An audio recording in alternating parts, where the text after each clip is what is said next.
Hey everyone, it's Emma Vigling with Rebel Headquarters in the Young Turks. I'm here with James Thompson, and we are going to be discussing your race. I'm very curious as to where you're at. You've just outraised your opponent, who is a Koch brother darling in the Koch brothers' backyard, which is incredible. How did you manage that? Well, we have always said that we may not be able to outraise him on the whole, but we'll definitely be able to outwork him, and that's what we're seeing now. Is the work that we've been putting in for the last 19 months of campaigning is paying off. People are seeing that. We've always said that Ron Estes won't be able to have President Trump and Vice President Pence and Speaker Ryan or Ted Cruz come save him this time, because there's going to be 460 some odd races out there, and we're seeing that now. And some of them might, not be in office, like Speaker Ryan. Exactly. Out with the old guard. And that's what we're seeing, though. We were very happy about being able to outraise him. I mean, a big part of that was Bernie and Ocasio coming in to do the big rally this past July, which is a huge help for us. But also just out there working and doing our call time and outworking him. So speaking of Ocasio-Cortez, she has talked on Rebel Headquarters before about if she was to get into Congress and if other Justice Democrats like yourself, they would start a Justice Democrats caucus.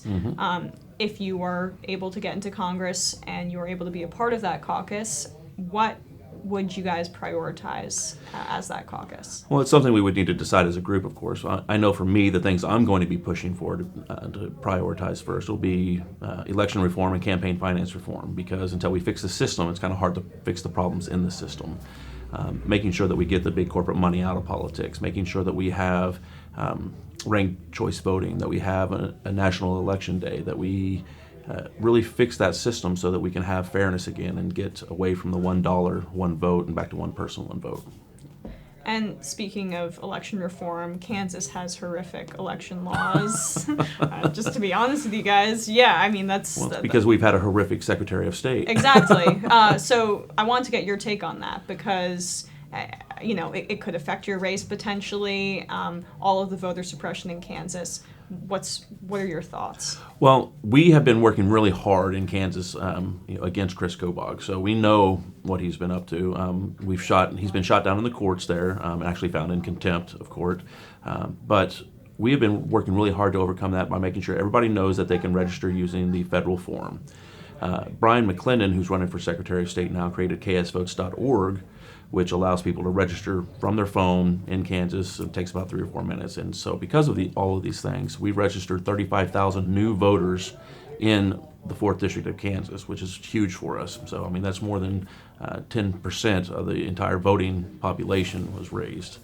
And we actually have 300,000 voters in Sedgwick County for the first time ever that are registered. So we're excited about the prospects. What will you bring to your district if you're elected as their representative? What will you push for in addition to what I mentioned in the Progressive Caucus? Well, the things in our district that are going to be important right now are the tariffs. We have a district that is being hit the hardest out of all of the districts in the country, because we have agriculture and manufacturing in our district, and they're just getting devastated financially. So working on the tariffs is going to be very important when we get up there, but also just making sure that we have a representative that is going to go out and speak to people, have town halls on a monthly basis so people can come in and ask questions and actually have a true representative government, rather than somebody who gets elected and hides from everybody as the current. Obviously, Trump said that he would make trade deals fair again. He has not done that. He kind of knee-jerk implemented these tariffs that have hurt people in the center of the country in districts like yours. Have you heard from people in your district that they're really hurting them already, even though it's only been a few months? Oh yeah, I've got a farmer that lives just south of Wichita where I live, and he's going to lose $150,000 because of the tariffs on soybeans that have been implemented as retaliation for the tariffs that Trump has put in place. And that's just one farmer that's going to lose $150,000, and we've got to fix this.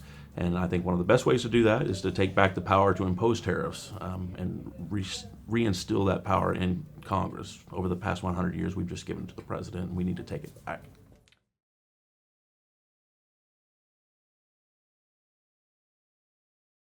The TYT Plus app is now available on iOS and Android. Download to get more TYT content at tyt.com/app.